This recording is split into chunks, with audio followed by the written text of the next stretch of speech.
¿Qué tal? Buenas tardes, gracias por seguir con nosotros en la revista de la UNA. Iniciamos nuestro espacio de Interlínea. Mi nombre es Javier Bravo. Me acompaña Fernando Velázquez y Denise Hernández. Hola, ¿cómo están? Buenas tardes. Hola, muy bien, gracias. muy buenas tardes. Otra semana movidita, muchos temas. Claro. Vamos a iniciar por uno que me parece detonó muchas cosas y develó otras más. El Infonavit. El Infonavit se convirtió, como lo decía Arnoldo Cuellar hace un momento, en foco rojo. Iniciamos la semana en Zona Franca presentando una investigación acerca de el contrato que recibió la alcaldesa Bárbara Botello, siendo ya alcaldesa en, si mal no recuerdo, Fer, en mayo del 2013. Recibe un contrato, ¿de cuánto? 17 millones, poquito más de 17 millones. 17 millones, nada más, para su Nada despacho más. jurídico, Soluciones Integrales. Asesoría estratégica Asesoría legal. estratégica legal, perdón. Así es. Bueno, el asunto es que develamos finalmente un contrato que recibe la alcaldesa, siendo ya funcionaria pública. No es algo ilegal, nunca se mencionó que fuera ilegal. Sin embargo, recibe un contrato cuando ya es alcaldesa, ¿no? Con un sueldo pues nada despreciable. Ella conserva 2 despachos jurídicos y uno de ellos recibe este contrato millonario que no tiene término.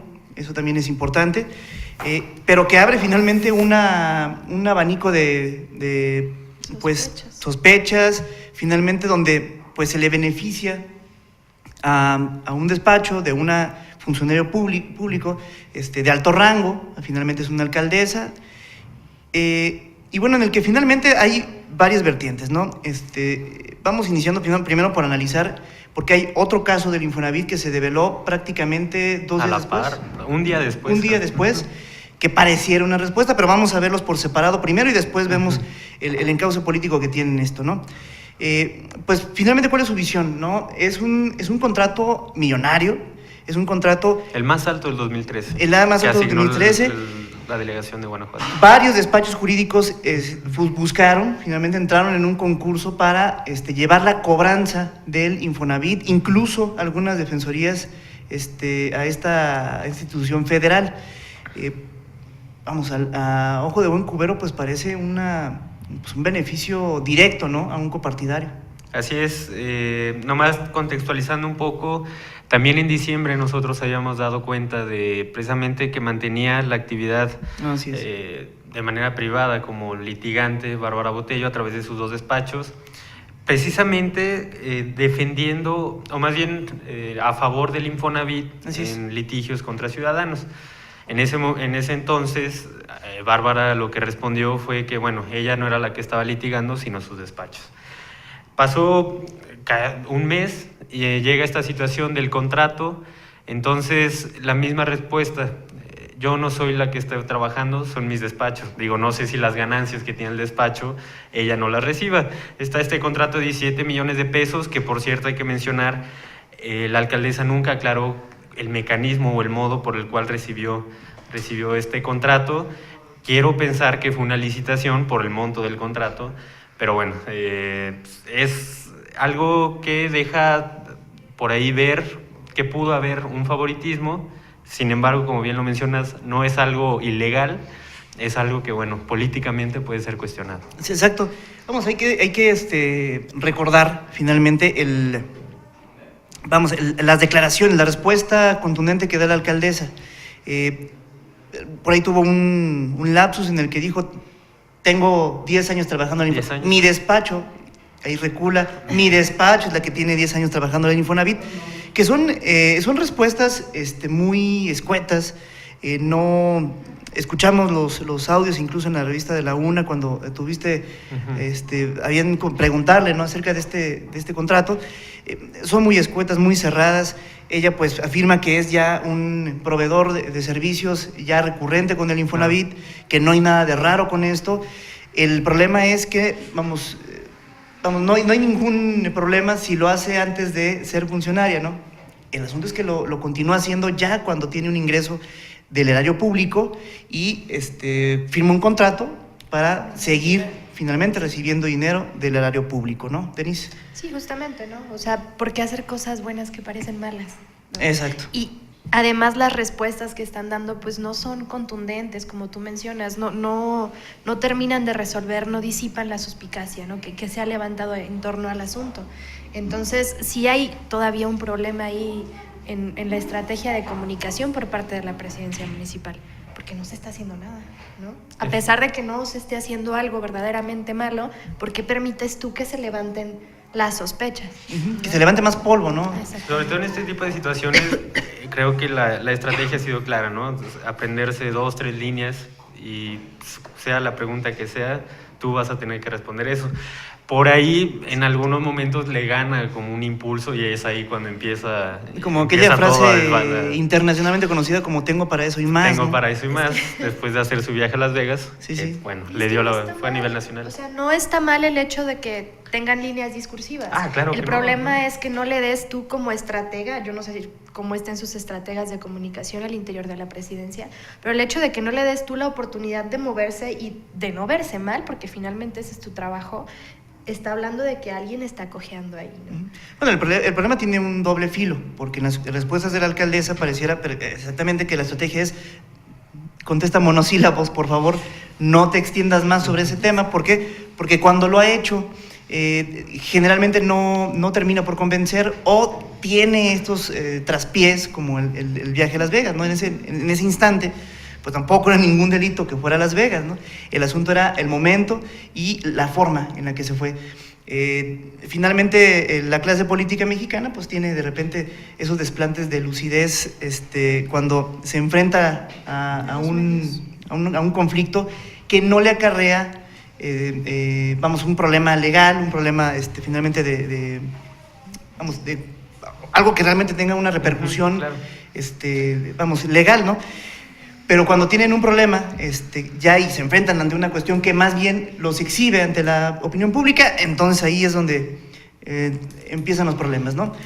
Y bueno, pasando al siguiente tema, un día después de que se publica esto en Zona Franca, un día después, el diario AM, el diario de circulación, que tiene más circulación, al menos en la ciudad de León, emite una primera plana en la que evaluadores en general, denuncian a Lorenzo Chávez, que es delegado federal del Infonavit, ¿sí? Bueno, que era, perdón, los extorsionaba con 15,000 pesos promedio, supuestamente era lo que describen finalmente en la nota periodística que publica el diario. Era de 15,000 a 50,000, ¿no? Decía. Incluso que casos, careaba finalmente a los evaluadores, los careaba para ponerlos finalmente contra la pared y decirles: ¿quieres trabajar conmigo?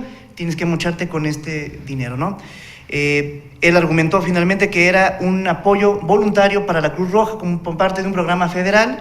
De acuerdo con la investigación que publica este diario, la Cruz Roja indicó que no había tal programa, que ellos se lo hacían de manera directa y que incluso ellos reconocían este tipo de apoyos, ¿no? Claro. El asunto se vuelve un enredo. Al final el escándalo escala a nivel nacional y deciden precisamente remover al menos mientras dura la investigación, a Lorenzo Chávez de la delegación del Infonavit. Este asunto también devela cosas importantes, ¿no? La misma denuncia, ¿no? Como tal, hay algunos cabos sueltos, ¿no? Porque por ahí también en los seguimientos, pues los evaluadores decían que no iban a hacer ningún movimiento y no iban a hacer ninguna denuncia penal, porque no tenían pruebas, ¿no? Esto me recuerda mucho y es un caso, casi idéntico al que se estuvo revisando y al que sigue todavía en boga, que es el de los famosos moches en la Cámara de Diputados con el PAN, ¿no? Efectivamente. El origen de estas denuncias, ¿sí?, pareciera tener también un tinte político. Pero bueno, vamos a primero analizar este asunto, ¿no? Lorenzo Chávez en medio de esta polémica, ¿no? Así es. Yo lo tomaría por dos vertientes, ¿no? La primera, el trasfondo político, que sin duda hay en esta denuncia que se da a través del diario AM. Voy a tomarlo por Radio Pasillos. Se comenta precisamente qué es lo que se está jugando ahorita, sobre todo quién era Lorenzo Chávez, del grupo arroyista de Francisco Arroyo, y la delegación, la disputa que hay ahorita por el PRI estatal, ¿no? Obviamente Arroyo está con Alejandro Lara, Por ahí incluso se menciona que estos recursos que le estaban pidiendo a los evaluadores se estaban pidiendo, pero para la campaña, precisamente para financiar la campaña de Alejandro Lara contra Santiago Campos. Entonces, del otro lado tenemos, Santiago García, perdón, del otro lado tenemos a Bárbara Botello, que está apoyando a Santiago García. Entonces, por ahí pudo haber ido el guamazo, ¿no? Por ahí pudo haber sido el misil dirigido desde la presidencia municipal hacia Lorenzo Chávez, que terminó por pues removerlo finalmente, y a la espera de saber quién llega. Bueno, esa es una de las tantas teorías. De las tantas teorías, no, efectivamente, no algunas no se asegura, es solamente de manera extraoficial, ¿no? Lo que a uno le cuentan. Y dos, también devela el amiguismo que sigue existiendo para la elección de delegados a nivel federal, que son no se revisa el mínimo perfil, son amigos, son compromisos que se tienen, y bueno, Lorenzo Chávez era uno de ellos. Una práctica política que hemos nosotros aquí analizado, que hemos comentado. PRI, de todo. Desde el inicio, las delegaciones estatales, incluso también del PAN, también tienen el mismo cariz. Lo mismo sucede en cuanto gana Enrique Peña Nieto, pues empiezan a hacer los nombramientos en virtud incluso de aquellos que se postularon y no ganaron, ¿no? El premio de consolación. Sí, ¿no? como el caso de Claudia Navarrete, que buscó el Senado en la segunda posición junto con Miguel Ángel Chico. Denise. Pero ¿cuál podría entonces ser? Bueno, es una pregunta, porque creo que hay una posible hipótesis. La conexión entre Chávez y Botello. O sea, ¿podría tomarse como un posible control de daños el asunto de que finalmente se denuncia la asignación de un contrato millonario hacia Bárbara Botello y después sale Chávez, ¿no? O sea, no sé si yo sea, insisto, muy suspicaz. Lo que es una realidad, pero... lo que es una realidad, y es finalmente el enlace que hay con la primera información que se publicó el lunes y con la que se publica el martes, ¿no? Uno en Zona Franca, el otro en el diario AM. Evidentemente hay un asunto aquí de un enfrentamiento político interno en el PRI. Qué curioso, también un enfrentamiento político interno en el PAN, es el que devela los moches a nivel federal. Entonces, estamos frente a un golpeteo. Un golpeteo. Fuego amigo. Que bueno, al menos aquí en el caso del PRI, pues vemos a alguien que, se hace una investigación, ¿no? Se encamina una investigación inmediata a raíz de esta denuncia, que no tiene nombre tampoco, y se separa del cargo a uno de los actores. El asunto es ¿cuál fue, digamos, la respuesta A, ¿no? Lo que queda en el aire es si la información publicada en el diario AM viene a ser una respuesta de lo que se publicó en Zona Franca, ¿no? Finalmente todas son teorías, no podríamos encontrar el hilo negro en una mesa con la que duramos de 20, 30 minutos, pero lo que sí es una realidad es el agrupamiento interno que tiene el PRI. Evidentemente Lorenzo Chávez no pertenece al grupo de Bárbara Botello, pertenece a un grupo diferente. De las delegaciones que se repartieron, curiosamente, estuvieron una para ti, otra para mí, otra para ti, otra para mí. Y Lorenzo Chávez, precisamente, no era un experto en el área de vivienda, tenía otra trayectoria política, fue diputado, fue dirigente de la CNC incluso a nivel estatal, y bueno, no es alguien que se identifique con precisamente la corriente que está apoyando en este momento Santiago García a la dirigencia, como bien lo mencionaban. Entonces Lorenzo Chávez finalmente se vuelve, pues, dentro de todo esto, dentro de todo lo que se ubica, es pues no sé si el chivo expiatorio, pero al menos el que cobró los platos, el que tuvo que pagar, los platos rotos dentro de todo esto, ¿no? Por un lado en un contrato y por el otro una extorsión, ambos muy cuestionados, ¿no? Y que también es importante decir, ¿no? El hecho de que actualmente se esté hablando de los moches no significa que sea un asunto nuevo, sino que es algo que va saliendo a la luz y seguramente va a seguir pasando y seguramente, bueno, no seguramente, quién sabe, pero a lo mejor se sigue haciendo público el asunto. Así es.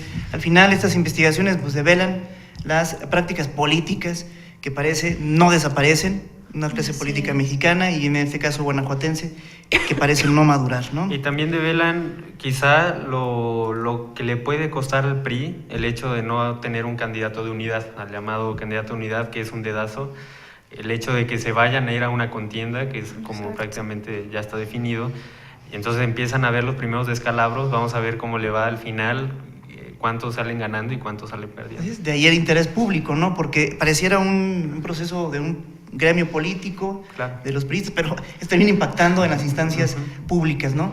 Eso es lo delicado del asunto.